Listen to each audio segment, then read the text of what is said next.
لله وكفى وسلام على عباده الذين اصطفى أما بعد فأعوذ بالله من الشيطان الرجيم بسم الله الرحمن الرحيم يا أيها الذين آمنوا ادخلوا في السلم كافة ولا تتبعوا خطوات الشيطان إنه لكم عدو مبين صدق الله مولانا العظيم وقال رسول الله صلى الله تعالى عليه وسلم من تشبه بقوم فهو منهم وقال النبي صلى الله تعالى عليه وسلم من سود قوم فهو منهم وقال النبي صلى الله تعالى عليه وسلم خالف اليهود والنصارى أو كما قال النبي صلى الله تعالى عليه وسلم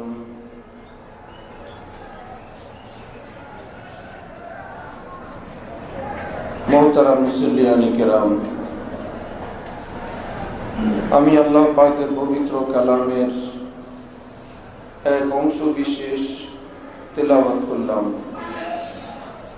এবং হযরত রাসূল করিম সাল্লাল্লাহু আলাইহি ওয়াসাল্লামের কয়েকখানা হাদিস শরীফের অংশ বিশেষ পাঠ করলাম। আল্লাহ পাক কোরআন শরীফ এবং হাদিস শরীফের পরিপূর্ণ নূর আমাদের সকলকে নসিব ফরমান। আমিন। কোরআন পাক এবং হাদিসে পাকের নূরে আমাদের জীবনকে, জীবনের প্রতিটি বিষয়কে সুন্দর করার, রহমতওয়ালা বানানোর তৌফিক দান করেন। আমিন।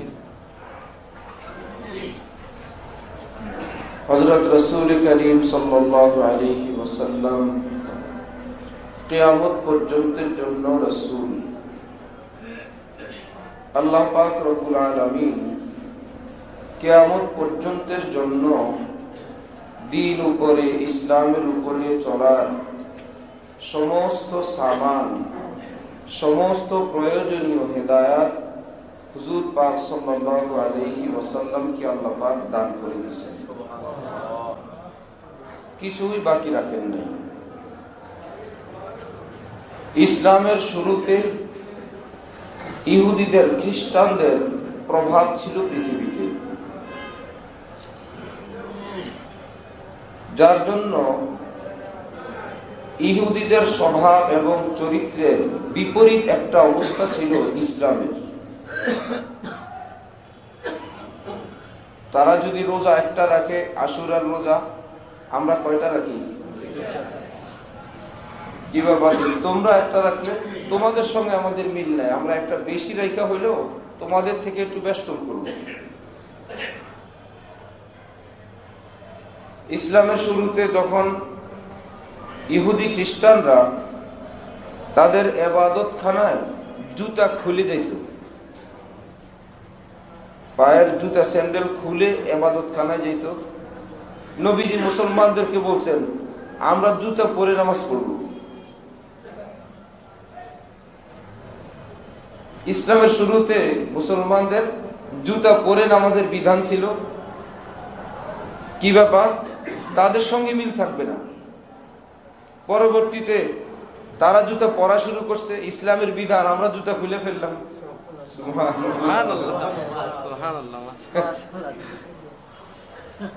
তারা জুতা পরে এখন যায়, আমরা জুতা খুলে যাই। আর চেঞ্জ হবে না, তারা এখন খুলুক আর পড়ুক, চেঞ্জের ব্যক্তি আর পৃথিবীতে নাই। বিধিবিধান যা ছিল ফিক্সড হয়ে গেছে। এই যে পরিবর্তনটা, এই চেঞ্জিংটা কেন?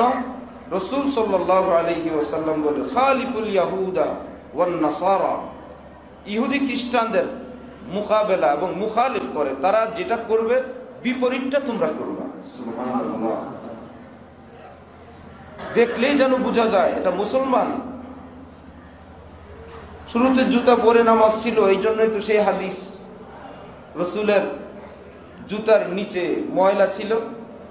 নামাজের মধ্যে জিবরিল আসছেন, বললেন ইয়া রাসূলুল্লাহ, আপনার জুতা স্যান্ডেলের নিচে ময়লা, আপনার অজান্তে নাপাকি। নবীজি নামাজের মধ্যেই সেটা খুলে ফেললেন।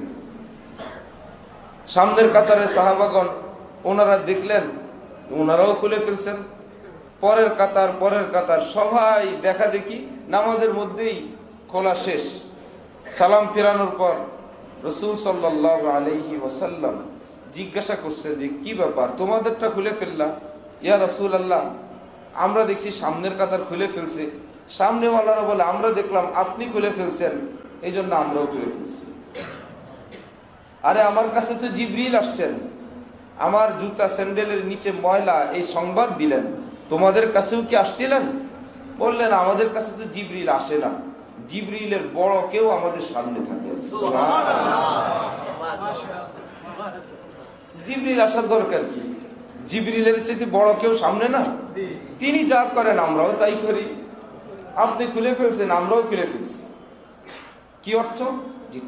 রাসূল সাল্লাল্লাহু আলাইহি ওয়াসাল্লাম জীবনের একটা বৈশিষ্ট্য ছিল, বলল না নাহনু আহাক্কু বিমূসা, মুসা আলাইহিস সালামের অনুসারী এবং ভক্তদের মধ্যে ইহুদিরা কি অনুসরণ করে, কি মহব্বত ইহুদিরা করে, মুসা আলাইহিস সালাম কি মহব্বত আমরা মুসলমানরা বেশি করি। সুবহানাল্লাহ।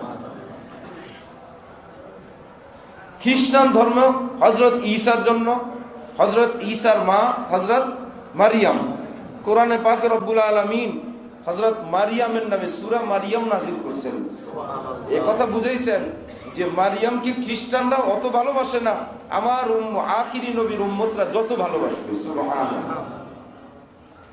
হযরত ফাতেমার নামেও তো সূরা নাই, মা আমিনার নামেও সূরা নাই, হযরত খাদিজার নামেও সূরা নাই। সেই খ্রিস্টান ধর্মের হযরত ঈসা নবীর আম্মা হযরত মারিয়ামের নামে আল্লাহ পাক সূরা নাযিল করে দেখাইলেন যে ইসলাম অনেক বিশাল মনওয়ালাদের ধর্ম।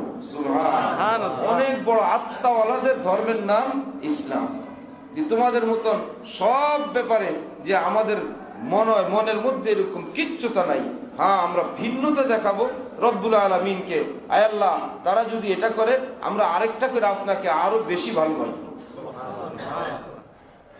হযরত রাসূল করিম সাল্লাল্লাহু আলাইহি ওয়াসাল্লাম বললেন, মান তাশাব্বাহা বিকাউমিন ফাহুয়া মিনহুম। এই পৃথিবীতে কিয়ামত পর্যন্ত অনেক জাতি, অনেক সম্প্রদায়, অনেক ধরনের মানুষ পৃথিবীতে আসবে।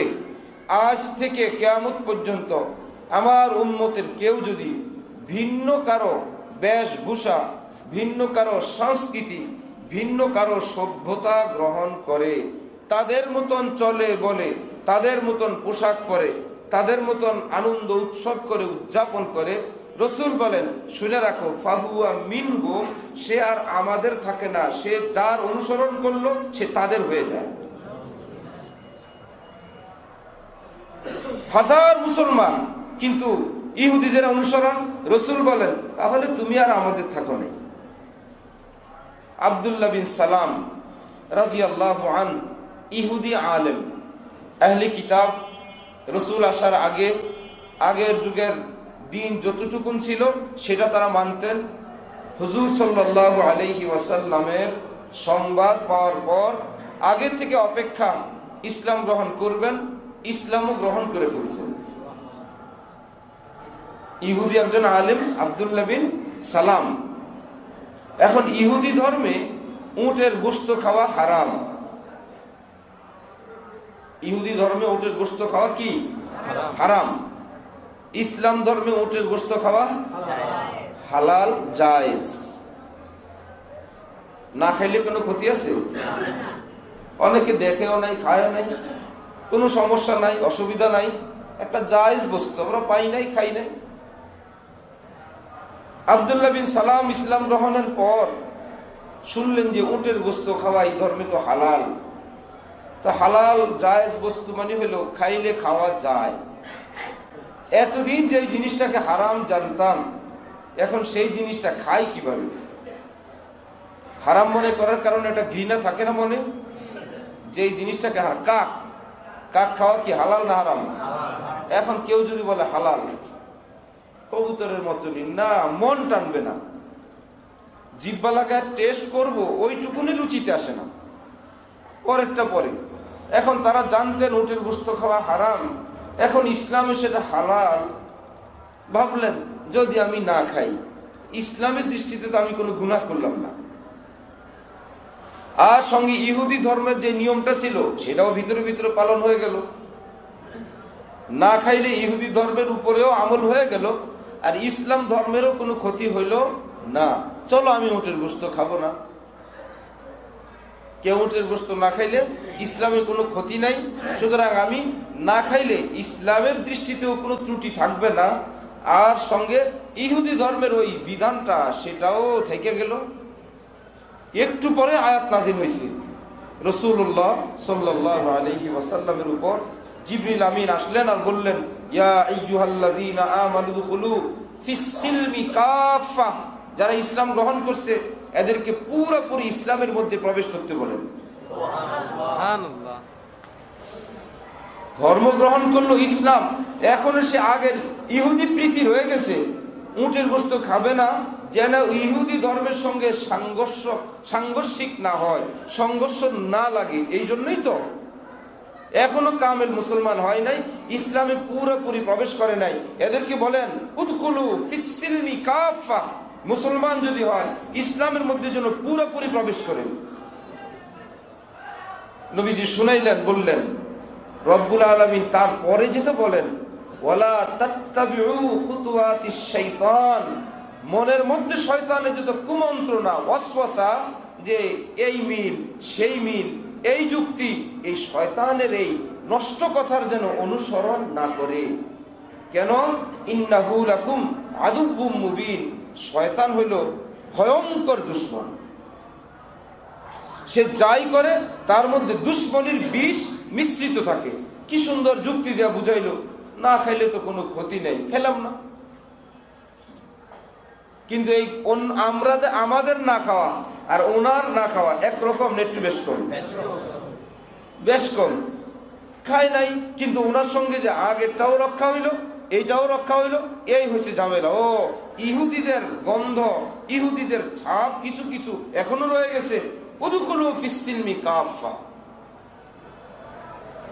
আল্লাহ এর থেকে বুজুর্গানে দ্বীন মুফাসসিরিনগণ বলেন, হাদিস এবং এই আয়াত থেকে মুসলমানরা যারা এই পৃথিবীতে কামেল মুসলমান হইতে চায়, কারণ রাসূল করিম সাল্লাল্লাহু আলাইহি ওয়াসাল্লামকে আল্লাহ পাক সুযোগ দিছিলেন, অফার দিছিলেন যে আপনি দুইটার কোনটা নিবেন। হয়তো আপনার উম্মতের অর্ধেক জান্নাত অর্ধেক জাহান্নামে যাবে। আল্লাহ আরেকটা কোনটা? আরেকটা হলো আপনার উম্মতের নেককার উম্মত সর্বপ্রথম এরা জান্নাতে চলে যাবে, গুনাহগাররা সব জাহান্নামে যাবে। কিন্তু আপনি যদি গুনাহগারদের জন্য শাফাআত করেন, আমি আল্লাহ আপনার খাতিরে তাদেরকেও নাজাত দিয়ে দেব। সুবহানাল্লাহ। গুনাহগার উম্মত নবীজির সুপারিশের উসিলায় কিয়ামতে তারাও নাজাত পেয়ে যাবে। কিন্তু কিয়ামত তো বহু দূর, কিয়ামত কি অনেক কাছে না অনেক দূর? অনেক দূর। এমন কি কেউ যদি একদম কিয়ামতের আগ দিয়ে মারা যায়, যে তার শাস্তি হয়েছিল 1,00,000 বছর, কিয়ামতের বাকি আছে আর 40 বছর, এই লোকের শাস্তি হবে কেমনে? বলে রব্বুল আলামিন 10 মিনিটের মধ্যে 10 লাখ বছর পার করে দিতে পারেন। সুবহানাল্লাহ। সেই চিন্তা করা লাগবে না যে ওই মানুষকে কোটি কোটি বছরের আযাব কখন হবে। আছে না কোন মানুষ আবার এগুলো ফিকির করে যে এত লক্ষ কোটি বছরের শাস্তি কিয়ামতের আগ দিয়ে যারা বেনামাজি হয়ে মারা যাবে, ঈমান থাকবে কিন্তু বেনামাজি, তো কিয়ামতের মাঠেই তো হিসাব শেষ। ওই দিন তো সব গুনাহগার উম্মত কালেমার উসিলায় জান্নাতে চলে যাবে। কোটি কোটি বছর শাস্তি দিবে, বছরই তো নাই, শাস্তি দিবে কখন? টাইম নাই। মেরাজের হাদিস থেকে আল্লাহ পাক আমাদেরকে সেটা বুঝারও সুযোগ করে দিয়েছেন রবিজি মেরাজে গেছিলেন, এতে সময় কি অনেক বেশি লাগছিল না অল্প? অল্প সময়ে যে আল্লাহ পাক অনেক কিছু পারেন। মক্কা থেকে বাইতুল মুকাদ্দাস, সেখান থেকে প্রথম আসমান, দ্বিতীয় আসমান, তৃতীয়, সপ্তম পর্যন্ত যাওয়া, আবার হযরত মুসা নবীর সঙ্গে দেখা হইলে খুশি আর খুশি। কি ব্যাপার দিছে কয়ক? তো 50 দিছে, আলহামদুলিল্লাহ। খুশি কে দেখে নবীজি? আল্লাহ পাক দিছেন 50 অক্ত। খুশি আপনি? যান জলদি কমায় নিয়ে আসেন। পারবে না। কি বলেন পারবে না? বলে আমি উম্মত পালি, আমি বেশি জানি। পাকিস্তানের এক আলেম চিংড়ি মাছ খাওয়া মাকরু লিখছিলেন। বড় আলেম, বিশ্বের সেরা আলেম, এইরকম একজন বাংলাদেশে আসলে, বাংলাদেশের এক বড় আলেম ওনাকে বলছেন, আপনি চিংড়ি মাছকে মাকরু লিখছেন? মাছ সম্পর্কে পাকিস্তানি মানুষ বেশি জ্ঞান রাখে না বাঙালিরা বেশি জ্ঞান রাখে? কারা জ্ঞান রাখে বেশি? বাঙালিরা না? হ্যাঁ, এক বুজুর্গ বলতেন, হ্যাঁ, কি পেট মে মিছলি, বগল মে ছত্রি, মুহ মে পান, ये 3 है বাঙালি কি নিশান। বাঙালির নিশান হইল মুখে থাকবে পান, না পেটে মাছ, বগলে ছাতা, মুখে পান, এই 3টা হইল বাঙালির নিশান। সারা বছর বাঙালি মাছ খায়। পৃথিবীর অন্য দেশের লোকেরা অবাক, এত কাটার মধ্যখানে খায় কেমনি? গুড়া মাছ আর কই মাছ দিলে তারা একদম দোয়া ইউনুস করতে থাকবে। এত ধারালো ধারালো ভয়ঙ্কর কাটা, এর ফাঁক থেকে মাছ বাইর করে বাঙালি খায় ফেলে। এরা বেশি বেশি পাঙ্গাস খাইতে পারে। পাকিস্তানিরা কি মাছ খায়? পাঙ্গাস। আমাদের দেশের বাচ্চারা যেগুলো খায়, এই মানে বড় বড় কাটার, মোটা কাটার কোন মাছ তারা খাইলে খাইতে পারে। গুড়া মাছের তো প্রশ্নই আসে না। বজুরি মাছ দিলে খাইতে পারবে? বাঙালি তো মাশাআল্লাহ কাটা কুটা সব ফিনিশ। এখন দমকায় বলে, আপনি বেশি চিনেন না মাছ, না আমরা বেশি চিনি, আপনি কেন এই ফতোয়া লিখছেন? বুঝতেছেন? বাঙালি বাঙালি মাশাআল্লাহ বড় আলেম, মানে মাওলানা তকি উসমানী সাহেবকে আমি বলে দিলাম। এই ধমকাইতেছেন কাকে? মাওলানা তকি উসমানী পাকিস্তানের। উনি মাত্র লিখছিলেন কি ব্যাপার, যে পানির মধ্যকার মাছ হালাল, অন্যান্য প্রাণী সেটা হালাল না। পানির ভিতরের আমাদের জন্য কি হালাল? মাছ হালাল। যেটা মাছ না সেটা হালাল। পানির মধ্যে যদি কি আছে, একদম গরুর মতন কিছু পাওয়া গেল, খাসির মতন কিছু পাওয়া গেল, আছে না, দুম্বার মতো পাওয়া গেল, সেটা কি দুম্বা ফতোয়া দিয়া খাওয়া যাবে না। পানির ভিতরের জন্য আমাদের জন্য হালাল মাছ। তো ওনারা চিন্তা করছে যে মাছের ভিতরে রক্ত থাকে, চিংড়ির গায়ে রক্ত নাই, এবং দেখতে শুনতে বডি স্ট্রাকচার এটা মাছের মতো না। এই কারণে ওনারা বলছেন এটা মাছ যেহেতু না, সুতরাং হালাল না। এইটার উপরে যে মাছ না, আপনাদেরকে এই কথা বলছি কে? আপনি বাঙালি 100টা মসজিদের সামনে ঝুলায় রাখেন, কিচ্ছু বলবেন না এটা কি। দেখেন তো বাঙালিরা এসে কি বলে? বলবে এই মাছটা কে ঝুলায় রাখছে, এই মাছটা এখানে রাখছে কে, বলবে কি না? তো বোঝা গেল আমরা কি তারপরে শিখাই দিছি এটার মাছ বলো। কেউ কি বলবে পোকাটা কে দিছে এখানে, কে রাখলো পোকাটা? কেউ বলবে না। তো বুঝা গেল এটা যে মাছ, এটা আমাদের বাঙালিরা মুখস্থ ভাবে জানে, বাচ্চারাও জানে। আপনারা এটাকে মাছের বাইরের গ্রুপে নিলেন, উল্টা ফতোয়া কেন দিলেন? তো কিসমানি সাহেব চুপ, একদম চূড়ান্ত এটা মাছ কাহা, আচ্ছা পাকিস্তান যায়নি, বাস ফতোয়া উল্টে দিচ্ছে। সুবহানাল্লাহ। বলছেন আমার তাহকিক, আমার বিশ্লেষণ, এটার মধ্যে একটা ভুল ধরা পড়ছে, যে আমরা আমাদের এলাকায় আমরা জানতাম এটা মাছ না, ঝিঙ্গা মিছলি।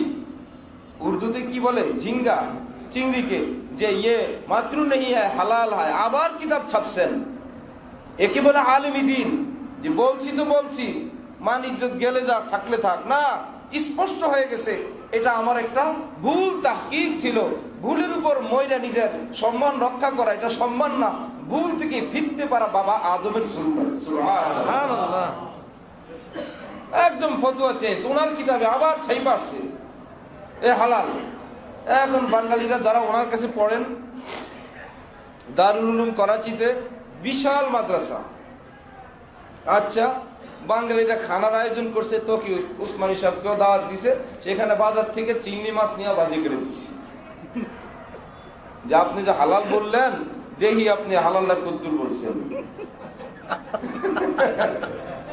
এখন আব্দুল্লাহ বিন সালামের মতন কিছুটা কাছাকাছি গেছে না? ওটা তো ইহুদি ধর্মের ছিল, এটা তো অন্য কোনো ধর্মের ব্যাপার না, শুধু ব্যক্তিগত ব্যাপার। বাঙালি সুন্দর করে চিংড়ি মাছ ভুনা করে আর অন্যান্য খাবারের সঙ্গে দিছে। তকি উসমানী সাহেবকে তো আমরা চিনি, উনি বিশ্বের বড় একজন মুফতি। তকি উসমানী সাহেবের ভাই রফি উসমানী হলেন উনার চেয়েও বড় মুফতি। সুবহানাল্লাহ। ওনারা দুইজনের মধ্যে এই ঝামেলা, উনি বলে ইনি বড়, ইনি বলে উনি বড়। পাকিস্তানের আলেমরা জানে যে তকি উসমানী সাহেব যত বড়, ওনার ভাই রফি উসমানী আরো বড়।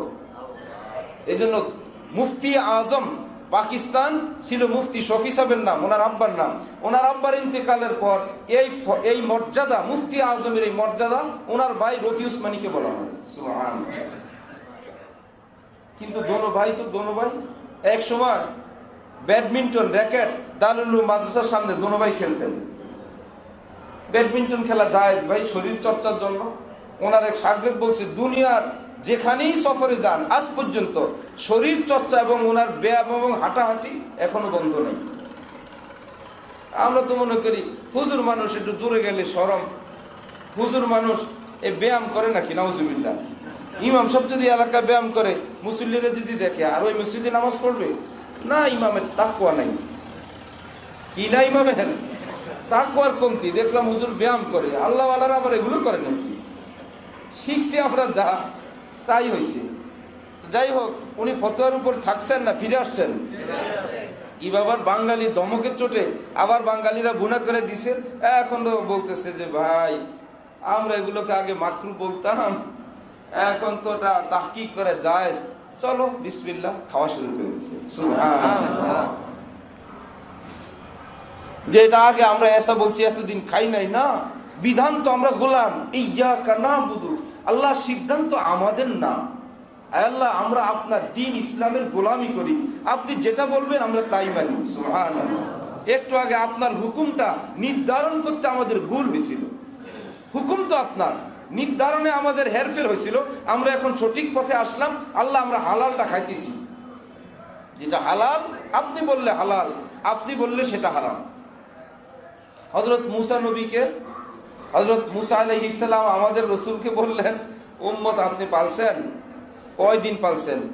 আর আমি পালছি কয়শো বছর, তাড়াতাড়ি যান কমান। উম্মত সম্পর্কে আপনি বেশি জানেন, আমি বেশি জানি। রাসূল কি খুশি, দিছে 50 ওয়াক্ত, যান কমে আনেন। আবার গেলেন, কয় ওয়াক্ত কমাইছিলেন? এইবার 5 কমাইলে সর্বশেষ 5 ওয়াক্তে আসতে 45 ওয়াক্ত কমাইতে যাইতে হয়েছে কয়বার? 9 বার। 5 9 45। রব্বুল আলামিন বললেন আর আসবেন না, আর কমাকমি নাই। এই 5 ওয়াক্ত দিলাম, যে এই 5 ওয়াক্ত আদায় করবে তাকে আমি 50 ওয়াক্তের সওয়াব দিয়ে দিব। সুবহানাল্লাহ। হযরত মুসার নিকট আসলে বললেন আবার কমান, বলে আমি আর পারবো না, আমার শরম লাগে। কত বিশাল সফর না, এত বড় সফর। রাসূল সাল্লাল্লাহু আলাইহি ওয়াসাল্লাম বলেন, আমি আয়েশা দেখি যে বিছানা থেকে আমি উঠা রওনা করে গেছিলাম, আয়েশা দেখি মানুষের শরীরের উমের কারণে, গরমের কারণে বিছানাপত্র যেটা থাকে, আমি ফিরে আয়েশা দেখি আমার শরীরের উমটা এখনো বাকি আছে। সুবহানাল্লাহ। অথচ নবীজি নিজেই বলছেন, জমিন থেকে প্রথম আসমান 500 বছর, আসমান মোটা 500 বছর, পরের ফাঁকা 500 বছর, এইরকম ফাঁকা 500 বছর, আসমান 500 বছর মোটা। এ সব অতিক্রম করে তিনি আবার আসছেন, আবার সেখানে গিয়ে জান্নাত দেখছেন, জাহান্নাম দেখছেন। আল্লাহ সুম্মা দানা ফাতাদাল্লা ফাকানা কাবা কাউসাইনি আও আদনা। কোরআনে পাক আল্লাহ পাক বলেন, আরে মেরাজ কি আমার একদম কাছে চলে আসছে। সাহাবারা জিজ্ঞাসা করছেন, আল্লাহকে দেখছেন? কি মুশকিল। এখন বলে নূরানিয়ুন আন্না আরাহু, আরে নূরে নূর, আমি কেমনে দেখবো? সূর্যের দিকে চোখ লাগানো যায় না, আমি আল্লাহরে দেখে আসবো। এই আশপাশ থেকে কোন রকম একটু যতটুকু সম্ভব ওইটুকুন দেখছি, এই দেখা। এখন এই শব্দটারে আরেকটা উচ্চারণ, নূরানিয়ুন আন্না আরাহু, এই শব্দ এগুলোকে সামনে রাখলে এটাকে আবার আরেক রকমে পড়া যায়, নূরুন ইন্নি আরাহু। অক্ষর এই কটাই। হরফ এই কথাই সিরিয়ালটা লিখছে নূরুন ইন্নি, এটাকে পড়লে দুই রকম পড়া যায়। এক রকম নূরুন ইন্নি, আল্লাহ তো নূর, ইন্নি নিশ্চয় আমি আরাহু দেখছি। আবার এই শব্দটাকে আরেক ক্রমে পড়া যায় নূরানিয়ুন, আরে আল্লাহ তো নূরই নূর, ইন্নির জায়গায় আন্না আরাহু, আর কেমনে আমি দেখবো? আল্লাহরে কেউ দেখে শেষ করতে পারবে? আমি আশপাশ থেকে কোন রকম একটু দেখছি। সুবহানাল্লাহ। এত লম্বা সফর, জান্নাত জাহান্নাম 5 ওয়াক্ত করে কমানো, এত বিশাল জায়গা, সেখানে আসলে কতক্ষণ? বলে কয়েক মিনিটের পথ। তাহলে কিয়ামতের আগে যারা মারা যাবে, কয়েক বছর পর, 20-50 বছর পর, 100 বছর পর কিয়ামত হয়ে যাবে, এই অল্প দিনের মধ্যে আল্লাহ পাক হাজার হাজার লাখ লাখ কোটি কোটি বছরের শাস্তি দিতে পারবেন কিনা? পারবেন না? এখান থেকে শিখিয়ে দিয়েছেন যে সেই চিন্তা আপনাদের করা লাগবে না। এত বছর, এতদিন রব্বুল আলামিন আগেই বলছেন ইন্নাল্লাহা আলা কুল্লি শাইইন কাদির, আমি সব পারি, সব কিছু আমার সক্ষমতার ক্ষমতার ভিতরে। আল্লাহ পাক আমাদেরকে রব্বুল আলামিনের দিনকে সঠিকভাবে বুঝার তৌফিক দান করেন। তো বলতেছিলাম যে অন্য কোন জাতি গোত্রের বেশভূষা এবং তাদের সভ্যতার সংস্কৃতি গ্রহণ করা সম্পর্কে হযরত ইব্রাহিম আলাইহিস সালাম বললেন, আল্লাহ আমাকে তো আপনি দিবেন, ক্বালা ওয়া মিন যুররিয়াতি, আল্লাহ আমার ছেলে পেলেদের মধ্যে কাউকে দিবেন না? রব্বুল আলামিন বললেন, আপনাকে একদম মুসলিম জাতির পিতারে সম্মান দিলাম, বড় নবুয়ত দিলাম। তিনি বলতেছেন, ক্বালা, হযরত ইব্রাহিম বললেন, ওয়া মিন যুররিয়াতি, আমার ছেলে মেয়েগুলো কিছু দিবেন না? আল্লাহ পাক বললেন, লা ইয়ানালু আহদিজ জালিমিন, ছেলে মেয়ে তো আপনার দিব ঠিক, যেগুলো ভুল পথে চলে যাবে, ইসলাম থেকে শরীয়ত থেকে ডানে বায়ে চলে যাবে, একটাও পাবে না। আর যারা সঠিক পথে থাকবে, আমি আল্লাহ তাদের জন্য আপনার দোয়া কবুল করলাম। সুবহানাল্লাহ। সঠিক পথে থাকবে যারা, তাদের জন্য দোয়া মঞ্জুর। সুবহানাল্লাহ। খোঁজ নিয়ে জানা গেল উনি নবুয়তি পায় বললেন, আল্লাহ আমার ছেলেকে জন্য, নাতিপুতিকে জন্য। হিসাব করে জানা গেল লক্ষাধিক নবী রসুলের মধ্যে 1 লক্ষের বেশি হযরত ইব্রাহিমের সন্তান। সুবহানাল্লাহ। বলি না 1,24,000 পয়গম্বর, 2,24,000, যাই হোক 1 লক্ষের উপরে নিশ্চিত। এর মধ্যে 1 লক্ষের উপরে নবী রসুল সব হযরত ইব্রাহিম আলাইহিস সালামের ছেলে, নাতি, পুতি। দেখেন না হযরত ইউসুফের জেলখানা জিজ্ঞাসা করছে জেল সুপার, তোমার নাম কি? আসামি আসছে, হ্যাঁ, উনি বলল আমার নাম ইউসুফ, আমার আব্বার নাম হযরত ইয়াকুব আলাইহিস সালাম, আমার দাদার নাম হযরত ইসহাক আলাইহিস সালাম, দাদার আব্বার নাম হযরত ইব্রাহিম আলাইহিস সালাম। সুবহানাল্লাহ।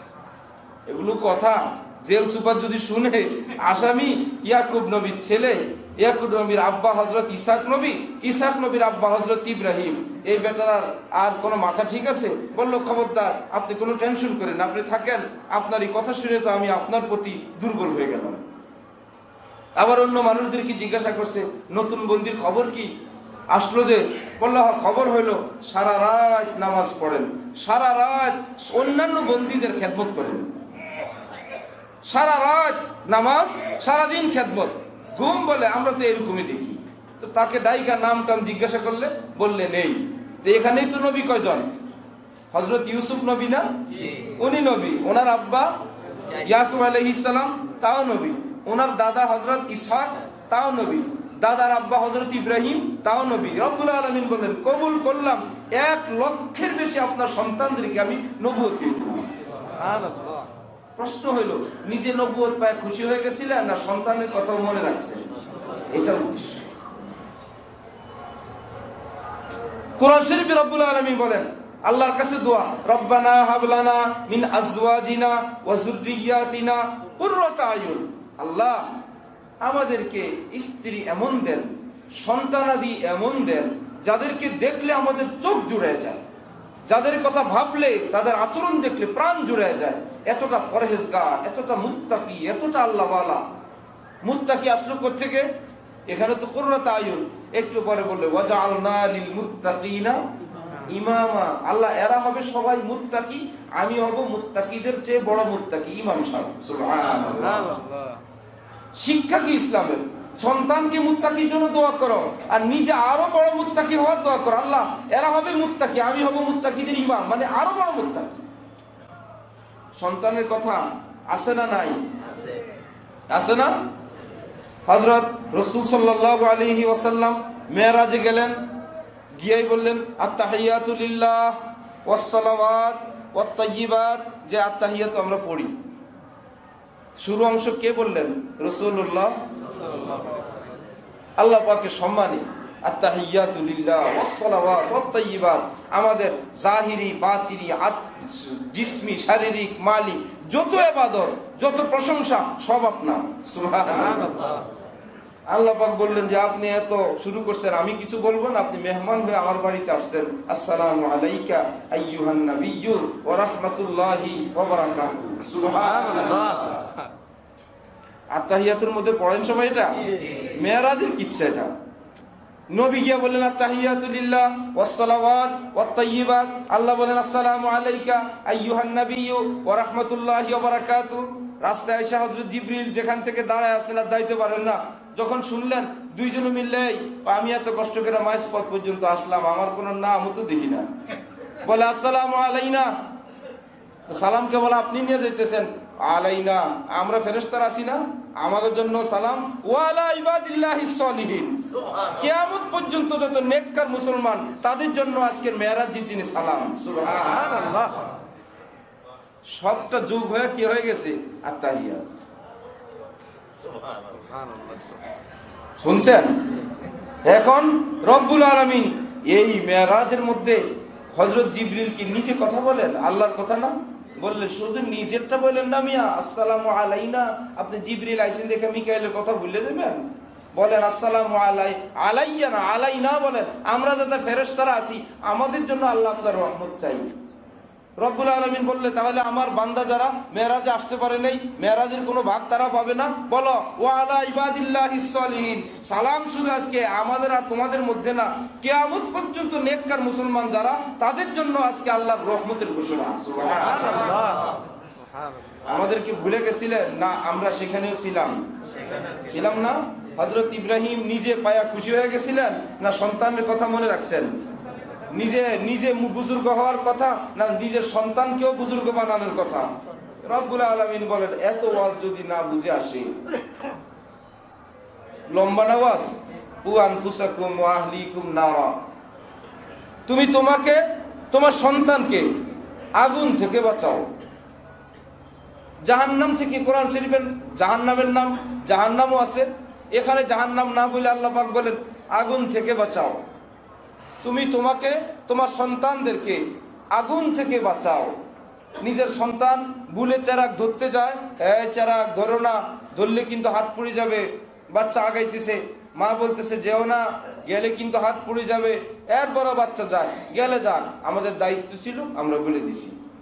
আছেন কেউ এরকম দায়িত্ব পালনের কোন অভিভাবক আছেন যে আমাদের বলার দরকার ছিল, এরপরেও যায় ধমক দিয়ে দিছে যাবে না কিন্তু খবরদার আগুন। বাচ্চা যায়, মা বাবা আরামসে যাক, ধমক পর্যন্ত দিছি।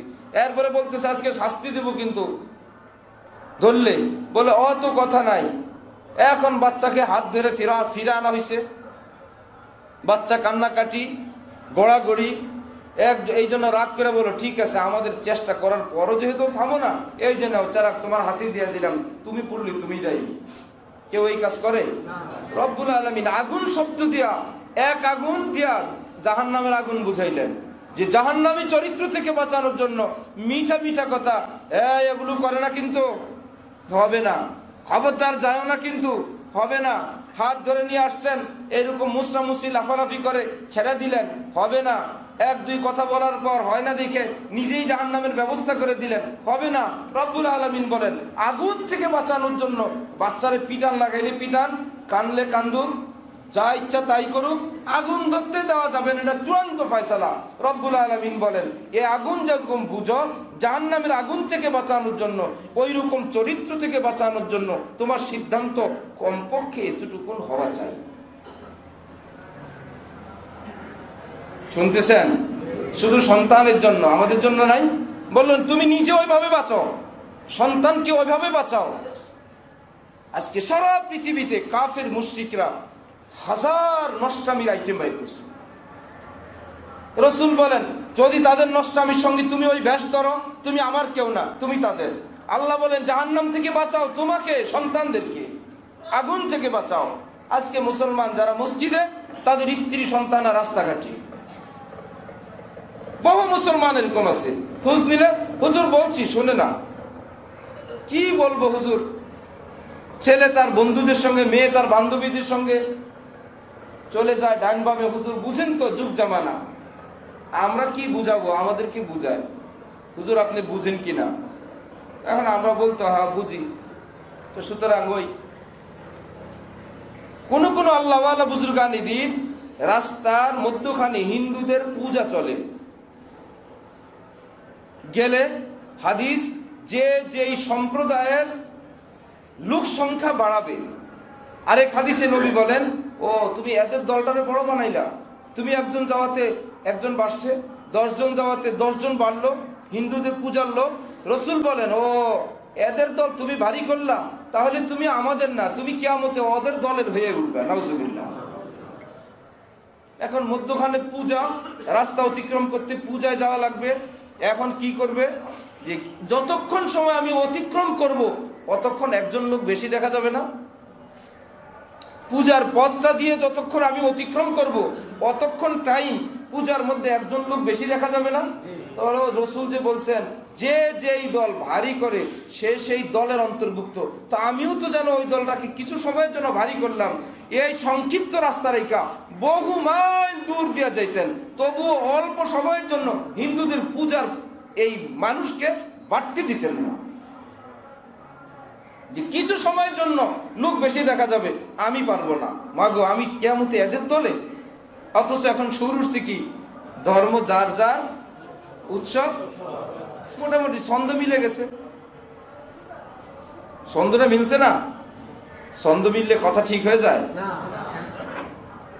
দেখেন কেউ হোমিও ওষুধ খেলে কি বলে, যার নাই কোনো গতি সে খায় হোমিওপ্যাথি।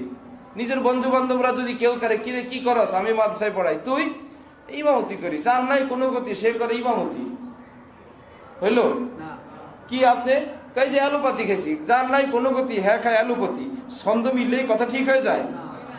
এক বেচারা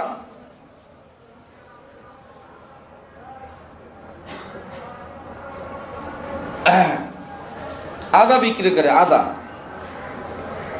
আদা আদা বলে জোরে জোরে চিৎকার দেয়। এক ঘর থেকে ভিতর থেকে আদা বলে, ভিতর থেকে মহিলারা বাচ্চারা বলে, যে বেচে আদা সে একটা গাধা। আদা বিক্রিটা কি গাধা হয়ে গেছে? কিন্তু ওরা তো ছন্দ মিলে বলে দিছে। কি মুশকিল! আদা বিক্রেতা ছিল সহজ সরল মানুষ, বাড়িতে এসে বললো আমি আদা উদা বিক্রি করব না, আমারে গাধা বলে। বউ বলছে গাধা বললে হয়ে যায় নাকি? ওরা বললে বলুক, আপনার কি? না সে যাবে না। বউ বলছে চা আপনি খবর নেন ওরা কি কাজ করে। খোঁজ নিয়ে জানা গেছে ওরা বেছে পান। এইবার বউ একটু চালাক ছিল, স্বামীকে বলছে ওরা যখন বলবে যে বেচে আদা সে একটা গাধা, আপনি বলবেন যে বেচে পান তার কান ধরে টান। কি হয়েছে?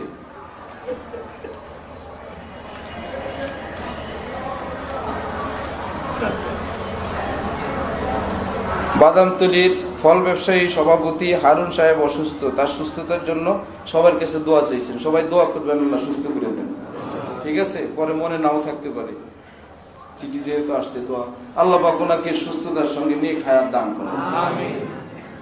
আল্লাহ। এখন ওই বেচারা আজকে তো সোজা মানুষ, আজকে খুব রেডি, আজকে আগে আগে রওনা, যে আজকে আমারে বললো, আজকে আমি একটা বললাম না। এখন গিয়া রওনা হয়েছে, কি ব্যাপার বলে, হ্যাঁ আদা আদা, আজকে আরো জোরে চিল্লায়। ভিতর থেকে বলছে এই কথা, যে বেচে আদা সে একটা, সে বলে রাখ, আজকে তো আমার কাছে ওষুধ আছে। বলে যে বেচে পান, এরপর একটু ভুলে গেছে। এখন ভুলার টাইম, গাদা যে গাদা হয়। এখন এখন তাগরে যে মূল কথা বলবে, ওই মূল কথাটাই তো ভুলে গেছে। যে বেচে পান, এরপরের লাইন কি? আর তো লাইন পায় না, আশপাশে তাকায় দেখে একটা খেজুর গাছ দেখা যায়, বলে যে বেচে পান তার ঘরের পিছিয়ে খেজুর গাছ। হইল একটা কোন রকম, ওই রকম মিললেই কি মিলে যায়? কোনটা থেকে গেছিলাম? হ্যাঁ হ্যাঁ, সাবাস। ধর্ম যার যার, উৎসব সবার। মোটামুটি কবিতা মিলে গেছে। এটা হয়ে গেছে যে বেছে পান তার কান ধরে টান, যত পানওয়ালা আছে কান ধরে টানা যাবে? যে আদা বেছে সব গাদা হয়ে গেছে কেন? ছন্দ তো মিলছে। আর ছন্দ মিলা এটা কবির কথা, কবিরা ছন্দ মিলায়। মুসলমানের জিন্দিগি তো কবির কথায় না, নবীর কথায় চলে। কবিতার কথায় মুসলমান চলে না, কোন কবির সভ্যতা মুসলমান শিখে না। মুসলমানের মধ্যে নবীর সভ্যতা আসবে। ধর্ম যার যার, উৎসব সবার, কবিতা মিলে গেছে, সুতরাং এটাও একটা ওহী হয়ে গেছে। ফাইন। তাহলে নতুন কবিতা আমরা বলি এখন ধর্ম যার যার, উৎসব সবার। এটার সঙ্গে আরো লাইন মিলাই, বিয়ে যার যার, বউ সবাই। রাজি আছেন? হ্যাঁ। ব্যবসা যার যার, মুনাফা সবাই। রাজি আছেন? মার্কেট যার যার, ভাড়া সবাই। রাজি আছেন? ক্ষেত যার যার, ফসল সবাই। রাজি আছেন? চাকরি যার যার, বেতন সবাই। রাজি আছেন? কেন আপনারা ধর্মনিরপেক্ষ হইতে পারেন না? আমরা মিলে জুলে আসি। কষ্ট করছেন আপনি, চাকরি করেন, বেতন আমরা ভাগযোগ করে নিব। বিয়ে করছেন কষ্ট করে আপনার বউ, এদিকে আপনার একজনের হয়ে যাব নাকি? বিয়ে যার যার, বউ সবার। এইরকম অসভ্য কথা পৃথিবীতে জারি হয়েছে এখনো? কি অর্থ? বিয়ে যার, বউ তার, নাকি? ক্ষেত যার, ফসল, চাকরি যার, বেতন তার, ব্যবসা যার, মুনাফা তার। তাহলে ধর্মের সময় ধর্ম যার, উৎসব তার। ধর্ম যার যার, উৎসব সবার। এই কথাটা কোন মুসলমানের কথা না, এটা কাফের মুশরিকরা ছন্দ আকারে আমাদের দেশের বড় বড় মানুষদেরকে টোপ খাওয়াই দিছে। কি বলে নিজেও জানে না। অনেক সময় কবিরা, যারা নতুন কবি হয়, কি বলে জানে না। ইরাকের এক বাদশাহ এরকম কবি হয়েছিল, নতুন করে কবিতা লেখা শিখছে। 2 লাইন লিখছে, আইয়ুহাল কাজী বিকুম কদ আযালনাকা ফাকুম। শেষে কুম কুম মিলছে, একটু শুনেন না আপনারা। আইয়ুহাল কাজী বিকুম কদ আযালনাকা ফাকুম, শেষে কুম, ওটা মিলছে। এখন কুম একটা বিশাল এলাকার নাম। ওই এলাকার বাদশাহ, গভর্নরকে বাদশাহ ভীষণ ভালোবাসেন। ভাবছে আমি যে কবি হয়ে গেছি, এ সবচেয়ে বেশি এটার হকদার সে। তার কাছে লোক দিয়ে, দুধ দিয়ে পাঠায় দিছে, যাও কুম রাজ্যের যে কাজী, তার কাছে দেখো, তার নামও আছে এই কবিতার মধ্যে, আইয়ুহাল কাজী বিকুম। হে কুম এলাকার কাজী সাহেব, তোমার নামে আমি কবিতা লিখছি। প্রেসিডেন্টের পক্ষ থেকে কবিতা নিয়ে দুধ সেখানে গেছে। চিঠি খুলে ওই বেচারা কানতে কানতে শেষ। কি ব্যাপার আপনি কান্দেন? সেখানে তো আনন্দ ফুর্তি বাচ্চা করতেছে যে আপনার নামে কবিতা লিখছে, কান্দেন কেন? বলে এখানে তো আমাকে লেখা হয়েছে আইয়ুহাল কাজী বিকুম, হে কুম এলাকার বিচারপতি সাহেব, গভর্নর সাহেব, কদ আযালনাকা, আমি আপনাকে বরখাস্ত করলাম, ফাকুম, সুতরাং আপনি আপনার মস্তক ছেড়ে দেন। বাদশার কাছে আসছে যে আপনি নাকি তার চাকরি বরখাস্ত করছেন। না তো বরখাস্ত করি নাই। কে বলছে? আপনার কবিতার অর্থ তো এই দাঁড়ায়। বলে আমি কি অর্থ জানি? আমি যেমনি মিলছে এমনি লিখছি। আমি তো বাবা অর্থ জানি না, আমি যেমনি মিলছে এমনি একটা কবিতা লিখছি। আর অর্থ যে এই দাঁড়ায় যে ওই বেটা চাকরি থেকে বরখাস্ত হয়ে যায়, আমি তো এই নিয়তে লিখি নাই। আমাদের দেশের বড় বড় নেতারাও এরকম এইরকম বড় কবি হওয়া শুরু করছে। আল্লাহ পাক তাদেরকে দ্বীনের বুঝ দান করে। আমিন। এই সুরের কারণে মুসলমানরা পূজায় যাওয়া শুরু করছে না? বহু মুসলমান এখন পূজায় যায়, বাধা দেওয়ার কায়দা নাই। কারণ মাসালা তো এখন রাষ্ট্রের মধ্যে সরকারি মাসালা চলে। যে কোনখান দিকে না পায় বলে হ্যাঁ সরকার তো এটা বলছে। আরে বাপরে, সরকার বললে মনে হয় যেন হালাল হয়ে যায়। সরকার বললে হালাল হয়ে যায়? সরকারের এমপি একজন মাইজ ভান্ডারের আছে না? সরকার তো ওই ব্যাটারের সঙ্গে নেই, এই জন্য মাইজ ভান্ডারের নষ্টামি হালাল হয়ে গেছে। সরকার তো মদের লাইসেন্স দেয়, মদ হালাল হয়ে গেছে। সরকারি ভাবে ব্যাংকে সুদ চলে, সুদ হালাল হয়ে গেছে। কত নষ্টামি সরকারি ভাবে আছে। সরকারি ভাবে সরকার রাজনীতি করে, সরকার দেশ চালায়। দেশ চালানো সে তার মতন যা ইচ্ছা তাই চালায়। জাহান্নামে যাক আর জান্নাতে যাক সে তার ইচ্ছা। সে করলে কোনো একটা জিনিস বৈধ হয়ে যাবে, এটা মুসলমানের চিন্তা করা অন্যায়। সরকার করলে সেই জিনিসটা বৈধ, সরকার বললে সেই জিনিসটা মুসলমানের জন্য করণীয়, এইরকম চিন্তা যখন মুসলমানের মাথায় আসবে, মুসলমান দিন থেকে বিচ্যুত হয়ে যাবে। সরকার বললে আমাদের কি, আচ্ছা ওকে, সরকারের এই ঘোষণার দ্বারা মুসলমানরা হিন্দুদের পূজায় যাওয়া এবং অন্য জায়গায় নাচন কুদনে, এবং মেয়েরা গোসল দিবস আছে না একটা, ওদের স্নান করতে যায়, সেখানে খোঁজ নিয়ে জানা গেছে হিন্দু যুবকরা কর্মব্যস্ততায় আর মুসলিম যুবকরা গোসলের ওস্তাদ। মুসলমানরা গোসল করতে যায়, গোসল করতে যায় না অশ্লীলতা দেখতে যায়? কেন? ধর্ম যার যার, উৎসব সবার। আমাদের দেশের বড় নেতারা কবি হয়ে গেছে, ওই কবিতার মর্মবাণী আদায় করতে যায়। ফাইন, এবার হিন্দুদেরকে দাওয়াত দেন, তোমাদের পূজায় তো আসলাম, প্রসাদ খাইলাম, মিষ্টি খাইলাম, নাচলাম, গোসলও করলাম, এত দাওয়াতে যা লাগবে না, কোরবানির দিন তোমার দাওয়াত। 1.5 লাখ টাকা 2 লাখ টাকা দিয়ে আমরা গরু জবাই করি, ইনশাল্লাহ গরুর গোশতের খিচুড়ি খাওয়াবো, কাবাব খাওয়াবো, বুনাও খাওয়াবে। আসবে দাওয়াতে? আসবে দাওয়াতে? আনতে পারবেন? তো কি হলো? ধর্ম যার যার, উৎসব সবার। এর অর্থ কি?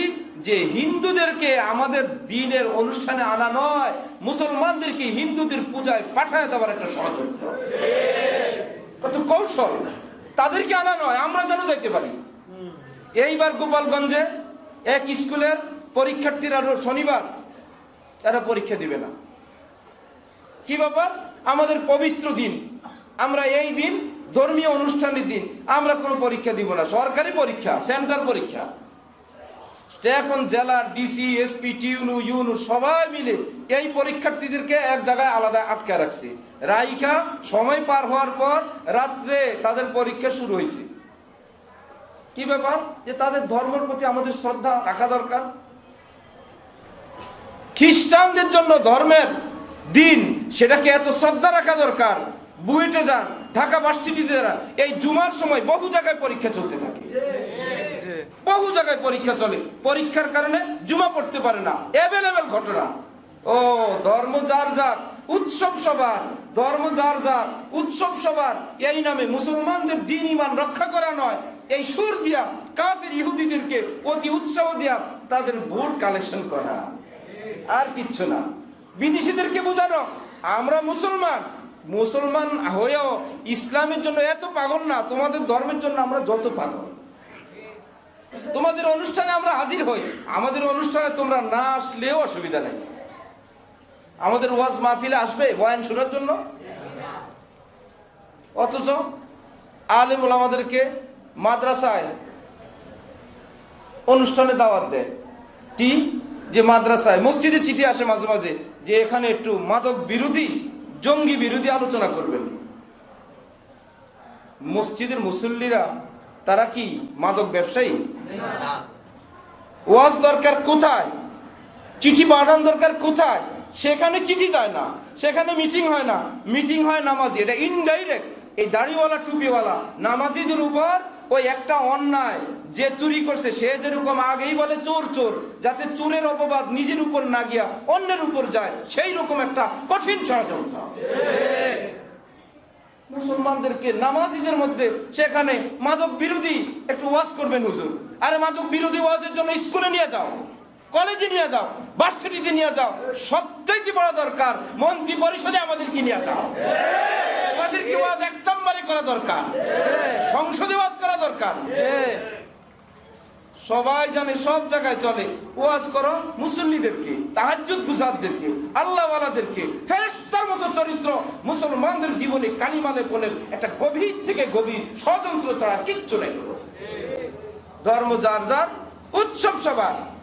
আজকে 14ই ফেব্রুয়ারি মুসলমানদের দিবস, মুসলমানদের কোন আমল? রাসূল বলছেন অমুসলিমদের এই অশ্লীলতায় যে যাবে সে আমার উম্মত না। শুনতেছেন? ফাহুয়া মিনহুম, সে তাদের, যাদের দলে গেছে সে তাদের, যেই বেশ ধরছে সে তাদের।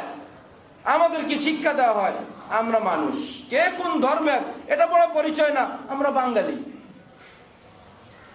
ওই যে ধর্ম যার যার, উৎসব সবার, একই ধাঁচের আরেকটা মুকুল। কার কে ধর্ম এটা আমাদের বড় পরিচয় না, আমাদের বড় পরিচয় কি? আমরা বাঙালি। কি সুন্দর! জীবিত আছেন যাদের বয়স 50-এর ঊর্ধ্বে, আপনাদের পরিচয় বাঙালি ছিল না পাকিস্তানি ছিল? তো কেমন বড় পরিচয় হইলেন একবার লড়ে। এর আগে কি পরিচয় ছিল? ব্রিটিশ। তো কি হইলো? ধর্ম যার যার, আমাদের বড় পরিচয় আমরা বাঙালি। এই বাঙালি কয়েকদিন আগে বলছিল যাই হোক ধর্ম যার যার, বড় পরিচয় আমরা পাকিস্তানি। এর কয়েকদিন আগে বলছিল ধর্ম নিজের যার যার ব্যক্তিগত ব্যাপার, আমরা সব ব্রিটিশের নাগরিক। হায় হায়, যেটা নড়ে চড়ে ওটা বড় হয় না। রব্বুল আলামিন বলেন জালিকাল কিতাব লা রাইবা ফি, বড় যে হয় এরকম লা রাইবা ফির মতো হয়, কোনো নড়চড় নাই। হ্যাঁ, এইটা বলো যে যেই দেশের, যে প্রান্তের, যে অঞ্চলের, এটা বড় পরিচয় না? বড় পরিচয় আমরা মুসলমান। সুবহানাল্লাহ। ব্রিটিশ তখনও মুসলমান ছিলাম। পাকিস্তান বলে আমার ইসলাম এখনো আছে। বাংলাদেশ আমার ইসলাম এখনো আছে। ভাঙ্গা যদি আবার কোন টুকরা হয় আমার ইসলাম তখনও থাকবে।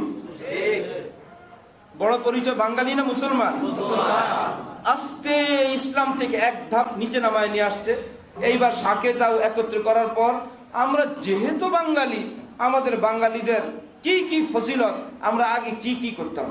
আমরা দোতারা সেতারা বাজাইতাম। এটা তো আমাদের বাঙালিদের ঐতিহ্য, বাঙালি বানায় ফেলছে না?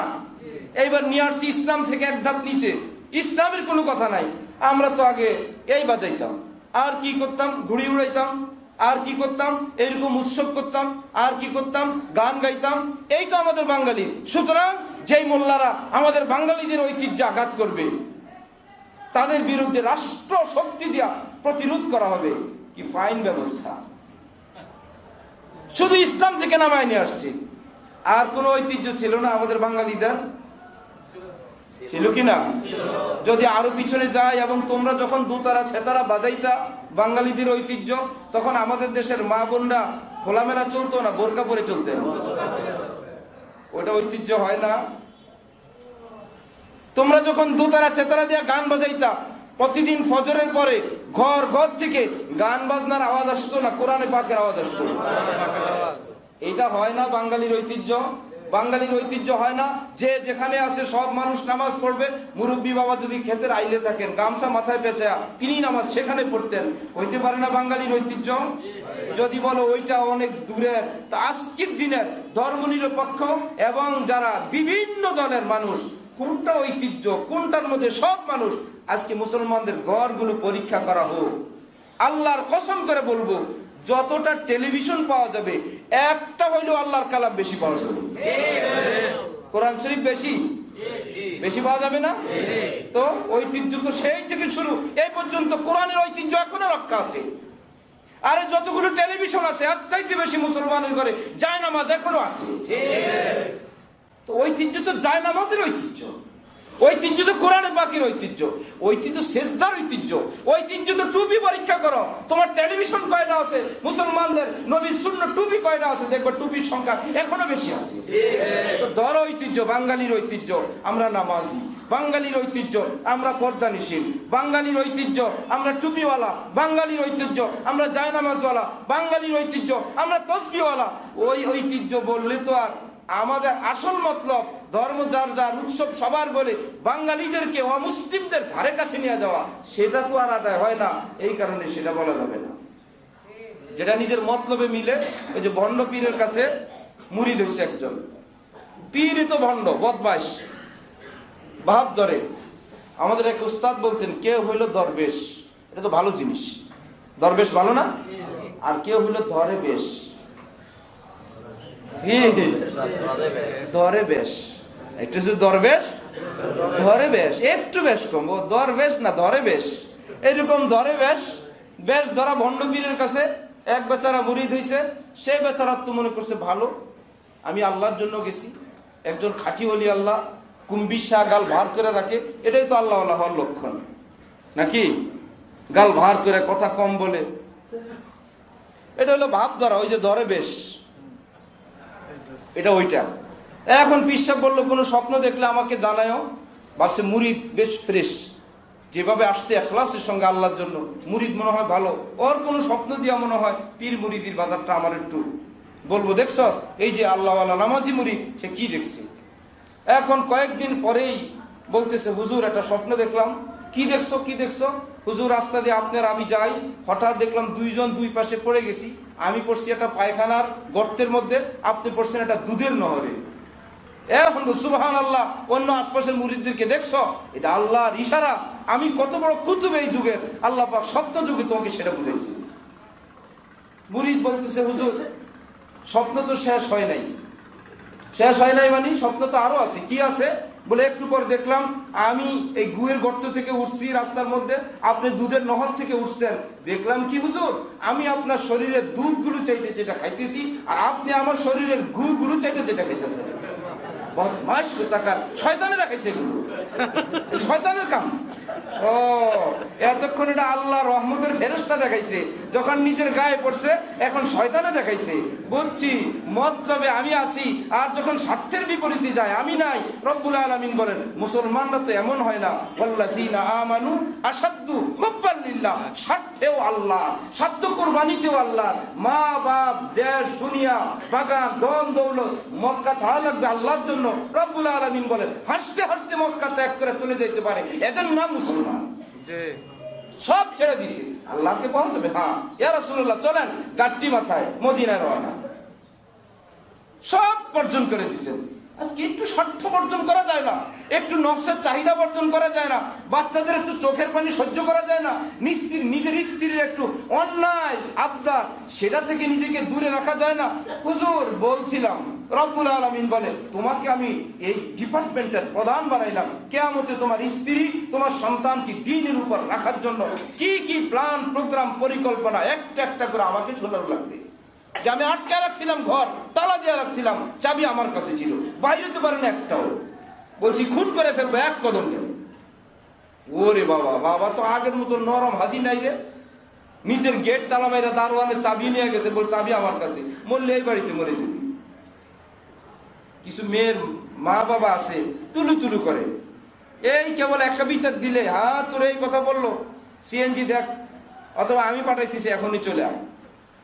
তো মেয়ে প্রতিদিন একটু হালকা জোরে আওয়াজ হইলেও ফোন করে দেন, মা তো আছেই তুলু তুলু।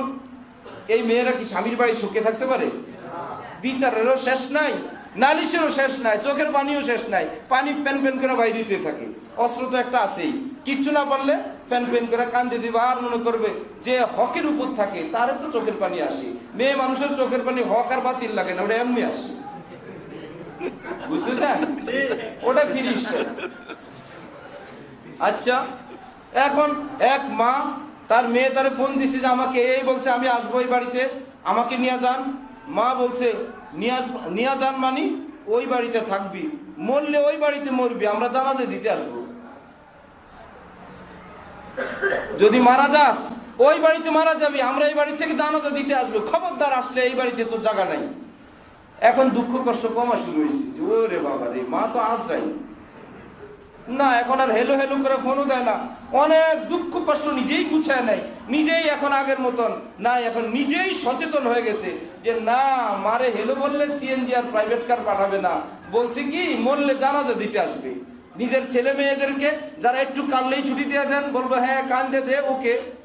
গাল বার করলে বলে আচ্ছা যাও, আরেকজন একটু ভাঙচুর করলে আচ্ছা যাও। আর যদি দেখে আব্বা তো আব্বা মুগুর নিয়ে বসে রয়েছে, গেট তালা আটকে চাবি লয়ে চলে গেছে, যে বাইরে যাবে আজকে মেরে ফেলবো। আজকে মুসলমানদের দিন না বাইরের দিন, ওটা ইহুদিদের দিন, ওটা খ্রিস্টানদের দিন। আমরা মুসলমান হয়ে বাঁচবো, মুসলমান হয়ে মরবো, ইমান ইসলাম নিয়ে ঘরে মরলে আজকে জানাজা দিয়ে দিব, ইহুদিদের অনুষ্ঠানে যাইতে দিব না। বাচ্চা কাচ্চা কেবো আব্বা তাহলে ঘরে একটা বিরিয়ানি খাওয়ানোর ব্যবস্থা করো, খা বিরিয়ানি ঘরে, বাইরের জন যাইতে পারবো না, আব্বা তাহলে ঘরে বিরিয়ানি খাওয়াও, ইস্টাল আল রাজ্জাক থেকে আইনা কাচ্চি খাওয়ার খাও, মগর বাইরে যেতে পারবো না। নরম পাইলে কান্দে উঠবে, আর যদি শক্ত থাকেন অনেকটা কন্ট্রোলে থাকবে। আল্লাহ পাক আমাদের সবাইকে নিজের স্ত্রী সন্তানদেরকে দ্বীনের উপর কায়েম রাখার সর্বাত্মক চেষ্টা করে আল্লাহ পাক কামিয়াব হওয়ার তৌফিক দান করুন। আমিন।